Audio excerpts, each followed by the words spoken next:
तर नमस्कार मित्रांनो, तुम्हा सर्वांसाठी एक आनंदाची बातमी. तर आता 10,000चे अनुदान ज्यांनी ई पीक पाहणी केलेली आहे तर अशा सर्व शेतकरी बांधवांच्या बँक खात्यात जमा होणार आहेत. तर ई पीक पाहणी झाली की नाही ते कशाप्रकारे चेक करायचं आहे, तर भरपूर जणांची ई पीक पाहणी अधिक बाकी आहे. तर आजच्या व्हिडिओमध्ये या संदर्भात संपूर्ण माहिती पाहणार आहे. तर व्हिडिओला स्किप न करता शेवटपर्यंत बघा. तर सर्वात पहिले तुम्हाला ई पीक पाहणीचे ॲप्लिकेशन डाउनलोड करून घ्यायचे आहे. तर ज्या शेतकऱ्यांनी पेरे चढवलेले आहेत तर अशा सर्व शेतकरी बांधवांसाठी गुड न्यूज आहे. तर आता तुम्हाला अशा प्रकारचा इंटरफेस तुम्हाला दिसेल. तर ई पीक पाहणीबद्दल काही अडचण जात असेल तर ई पीक पाहणी तुम्हाला पॉपअप मेसेज दाखवत असेल की दुसऱ्या नंबरवर ट्रान्सफर करण्यात आलेली आहे, तर तशाची ई पीक पाहणी कशाप्रकारे करायची आहे यावरती सुद्धा डिटेलमध्ये व्हिडिओ आपल्या चॅनलला अपलोड केलेला आहे. त्याचप्रमाणे आता जी की इथं खरीप पीक विम्याची जी की ई पीक पाहणीची डेट इथं वाढवण्यात आलेली आहे. तर आता 23 सप्टेंबरपर्यंत तुम्ही तुमची जी की ई पीक पाहणी आहे करू शकता.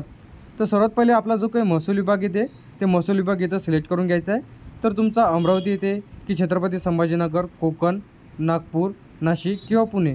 तर आपला ज्या अमरावती येते तर आपण इथं अमरावती सिलेक्ट करणार आहे. या ऑप्शनवरती ज्या क्लिक करायचं आहे. तर इथं तुम्हाला दोन पद्धती दिसतील. त्यानंतर शेतकरी म्हणून लॉग इन करा या ऑप्शनवरतीच तुम्हाला क्लिक करायचं आहे. तर यावरती आपण ज्या क्लिक करून घेऊया.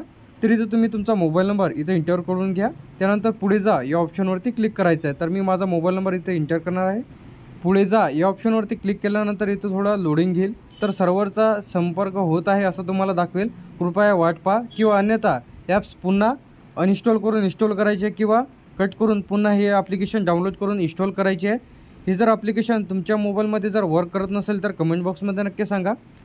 त्यानंतर आता ज्यांची तुम्ही ई पीक पाहणी केलेली आहेत तर अशाचे एकाचे खाते म्हणजे तुम्ही जर दुसऱ्या गावाची जर चेक करत असाल तर त्याची एखाद्या खात्याची नोंदणी केलेली तुम्ही असले पाहिजे. तर इथं ज्या आपण त्याचा शेतकऱ्यांची जी काही केलेली आहे त्यावरती क्लिक करून सांकेतिक विसरल्या यावरती क्लिक करून तुम्ही जे आहे या ऑप्शनवरती क्लिक करायचे. तर मी तसंच प्रकारे एखाद्याचा लॉग इन करून घेत आहे जे की माझ्या विलेजचं असेल. या ऑप्शनवरती क्लिक केल्यानंतर तुम्ही बघू शकता आपलं जे काही लॉग इन झालेलं आहे. तर तुम्हाला ज्या कोणाची चेक करायची असेल गावातली ते चेक करू शकता. स्वतःची जर चेक करायची असेल तर पीक पाहणी माहिती नोंदवा यावरती क्लिक करून माहिती साठवलेली आहे, ई पीक पाहणी झालेली आहे असं तुम्हाला दाखवेल. त्याचप्रमाणे इथं गावाची खातेदाराची पीक पाहणी या ऑप्शनवरती तुम्हाला क्लिक करायचं आहे. तर आता तुम्ही बघू शकता जे की इथे ई पीक पाहण्या झालेले आहेत तर त्यांचे इन्फॉर्मेशन थोडी इथे ब्लर केलेली आहे मी. तर इथं तुम्ही यावरती क्लिक केल्यानंतर त्याने किती क्षेत्र टाकलेलं आहे ते सुद्धा तुम्हाला इथं शो करेल. तर हिरव्या कलरमध्ये जे काही ग्रीन कलरमध्ये तुम्हाला दाखवत आहे तर अशांची ई पीक पाहणी झालेली आहे. या ऑप्शनवरती क्लिक करून तुम्ही चेक करू शकता की त्यांनी किती क्षेत्र टाकलेलं आहे. तर व्हाईट कलर म्हणजे पांढऱ्या कलरमध्ये जे काही तुम्हाला इथे दिसत आहे तर त्यांच्या ई पीक पाहणी अधिक बाकी आहे. तर अशा शेतकऱ्यांना पीक विमा त्याचप्रमाणे भरपाईची रक्कम या शेतकऱ्यांना इथं मिळणार नाही. तर यादीमध्ये तुमची जी काही ग्रीन दिसत आहे की व्हाईट दिसत आहे किंवा ई पीक पाहणी जर तुमची होत नसेल तर कमेंट बॉक्समध्ये नक्की सांगा. तर भरपूर जणांनी ई पीक पाहणी केलेली आहे. त्यानंतर भरपूर जणं अधिक ई पीक पाहणी करायची राहिलेली आहेत. तर ई पीक पाहणी सर्वांना मॅन्डेटरी झालेली आहेत.